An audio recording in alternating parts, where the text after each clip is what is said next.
আমি খালি আপনাদের একটা ভিডিও দেখাবো। डिटेक्ट करेंगे, डिलीट करेंगे और फिर डिपोर्ट करेंगे। যদি 50 লাখ বাদ যায় এখানে 1,25,00,000 বাদ যাবে। ममता बनर्जी 1 करोड़ घुसपैठिए के नाम बंगाल की वोटर लिस्ट में है। उन्होंने धोकर इन सब इन्फिल्ट्रेटर्स को भारत का नागरिक बना दिया। কমপক্ষে 1,20,00,000 মানুষ বাদ যাবে। 1 লক্ষ কেন 2 লক্ষ বাদ যেতে পারে। মারু পড়া।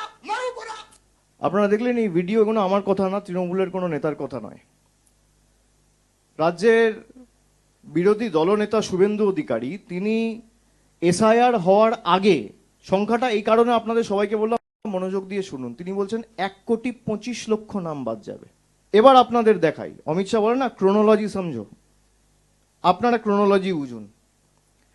58 লক্ষ নাম প্রথমে বাদ দেওয়া হলো।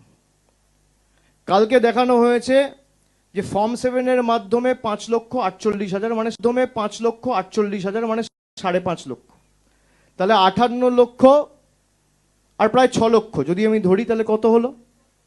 64 লক্ষ। 60,06,675 আন্ডার অ্যাডজুডিকেশন, তার মানে 64 আর 60 কত হলো? 1,24,00,000। শুভেন্দু অধিকারী বলেছে 1,25,00,000, শান্তনু ঠাকুর বলেছে 1,20,00,000। এটা আমার কথা নয়, টার্গেট অনেক আগে সেট করে দেওয়া হয়েছে।